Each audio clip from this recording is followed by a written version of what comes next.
Vamos começar o programa falando sobre economia.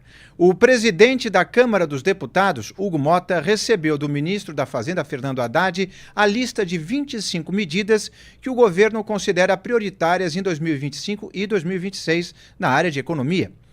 Integram a lista, por exemplo, os projetos que tratam da reforma da Previdência dos militares e a limitação dos supersalários. Ambos fazem parte do pacote de corte de gastos apresentado pelo governo ao Congresso no final do ano passado e aguardam análise dos parlamentares. A regulamentação das Big Techs também é considerada uma prioridade para o governo. Outras medidas, como a nova lei de falências, o fortalecimento de proteção a investidores no mercado de capitais e a modernização no regime de concessão e PPS, também são prioritárias na agenda econômica do governo para os próximos 2 anos. Vamos ouvir o ministro da Fazenda, Fernando Haddad, sobre isso.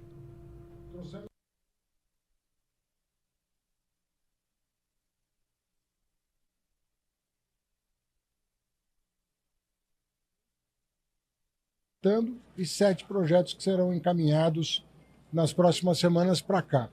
São projetos também estratégicos, nós estamos falando de projetos que vão ter impacto em algum mercado, em algum setor da economia importante.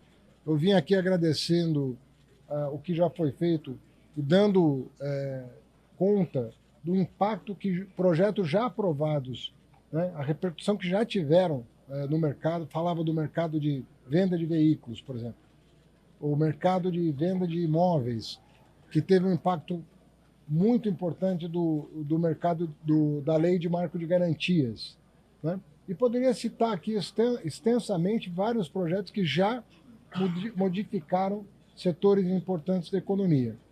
Então, da mesma maneira que fizemos com esses 32 projetos, nós pretendemos fazer com esses 15, que nós estamos propondo votar, se tudo der certo, né, nesse próximo biênio, mas lembrando que o ano que vem é ano de eleição e, portanto, nós vamos tentar mobilizar toda a equipe da Fazenda, do planejamento da Casa Civil, da SRI, para estar à disposição dos relatores a serem designados, quando for o caso, para que nós possamos avançar de forma mais transparente possível, dando satisfação à opinião pública do que está em jogo e de como isso pode ajudar a alavancar os negócios no Brasil,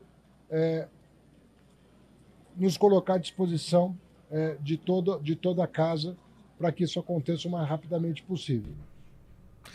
Vandique Silveira, boa tarde. Alguma chance desse pacote realmente avançar? Boa tarde, José Inácio. Boa tarde a todos que nos assistem. Um prazer estar aqui com vocês mais uma vez no Antagonista, meio-dia em Brasília. José Inácio, quem tem 25 prioridades não tem prioridades. Eu trabalhei em mais de 70 países do mundo com as maiores empresas, os grandes empresários, executivos do mundo, e as grandes empresas que são altamente competentes têm 5 prioridades.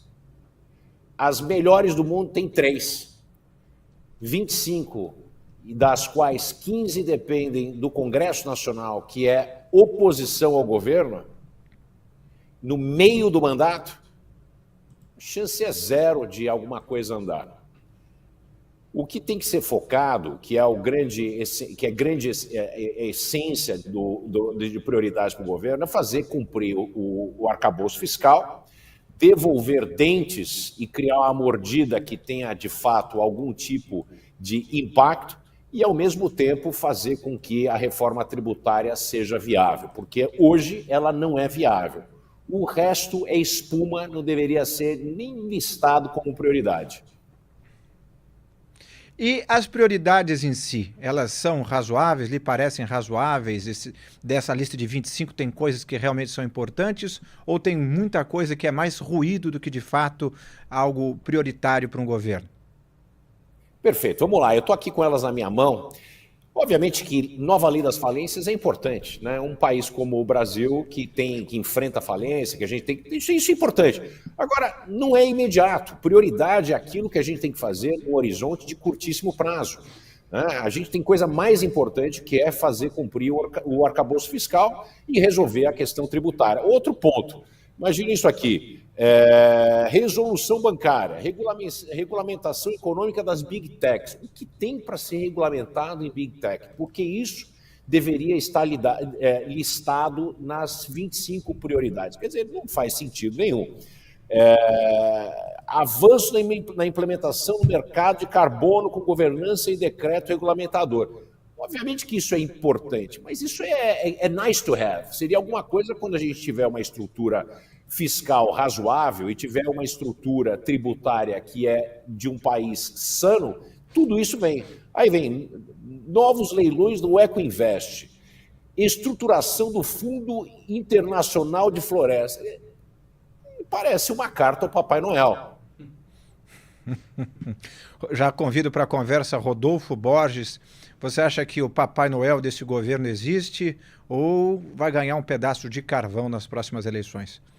Boa tarde para todos. Eu vou fazer uma pergunta para o Vandick e vou chamar a atenção antes só. Publicamos aqui no Antagonista, no site, está lá em destaque no portal, uma análise chamada Quem Tem Pena de Fernando Haddad. Chamando a atenção para o fato de que o ministro da Fazenda tem dado entrevistas nos últimos dias reclamando muito de ser mal compreendido, de que não estão reconhecendo os esforços do governo Lula para controlar a inflação, ou para controlar gasto, ou para ser responsável fiscalmente. E aí ele, invariavelmente, apesar de dizer que não gosta de criticar os antecessores, ele critica os antecessores. Ele se compara ao Henrique Meirelles e ao Paulo Guedes. E aí eu queria perguntar para o Vandick se o mercado, os agentes do mercado, quem acompanha, está sendo injusto com o Fernando Haddad? Não, ninguém está sendo injusto com o Fernando Haddad.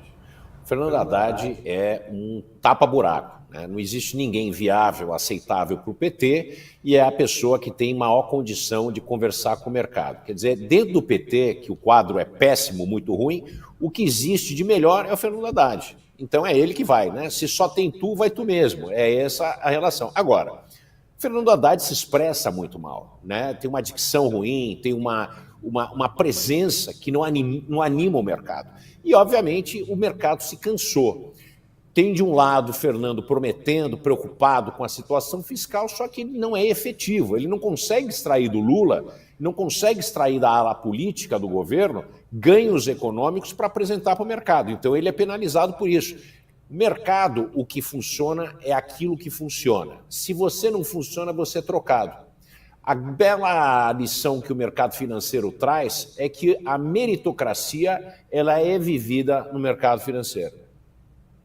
Fernando Haddad, apesar de tentar muito, de se esforçar, ele não trouxe resultados até agora. Pois é. Bom, vamos continuar falando sobre isso, mas agora do chefe dele. Vamos falar do Lula. Em entrevista a um pool de rádios na Bahia, o presidente Lula sugeriu que, para segurar o preço dos alimentos, as pessoas deixem de comprar alimentos caros. Vamos ouvir. Eu tenho dito sempre o seguinte nas reuniões que eu tenho feito, Mário. Uma das coisas mais importantes para que a gente possa controlar o preço é o próprio povo. Você sabe disso. Se você vai no supermercado aí em Salvador e você desconfia que tal produto está caro, você não compra. Ora, se todo mundo tivesse a consciência e não comprar aquilo que ele acha que está caro, quem está vendendo vai ter que baixar para vender, porque senão vai estragar.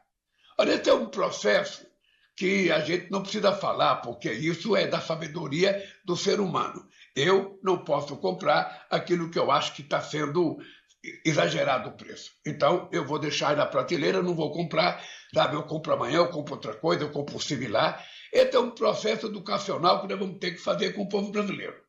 Sabe? Porque é necessário que a gente faça isso. É necessário que a gente faça. O povo não pode ser extorquido. Não pode ser extorquido. As pessoas não podem tirar proveito que o povo está comprando. A pessoa sabe que a massa salarial cresceu, então aumenta o preço. A pessoa sabe que o salário mínimo aumentou, então aumenta o preço. Não. É preciso que se tenha responsabilidade em todos os setores da cadeia produtiva. Ninguém pode explorar ninguém. Vandick Silveira, então a solução seria comprar coisa mais barata? Essa é a solução para a inflação? Por exemplo, a picanha está cara, compra 100?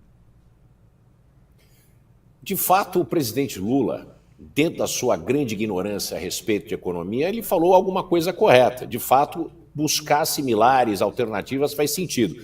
No entanto, existe uma série de bens básicos, por exemplo, o arroz e feijão, cuja demanda é inelástica.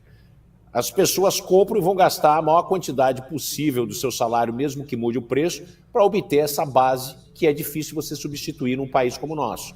Existem questões culturais também que vêm junto com o arroz e feijão. Então esses bens são muito difíceis de serem substituídos. Quer dizer, o desconhecimento de economia por parte do presidente é um problema. Agora, que de fato existe alternativa de buscar similares, as alternativas mais baratas, faz sentido. Não tem dinheiro para comprar a picanha, vamos comprar o acém, compra o patinho, compra seja lá o que for. Agora, eu nunca vi um país, um presidente da República, querer se encontrar com empresários do setor alimentício para falar a respeito de preço, porque não tem nada a ver com o presidente da empresa X ou YZ. O mercado que determina. E as pessoas, através de compra ou a recusa de comprar bens e serviços, fazem com que haja a regulamentação do preço. O grande problema do Brasil não é que a massa salarial aumentou, é que o gasto governamental e a transferência de renda é tamanha e o potencial de crescimento do PIB é limitado,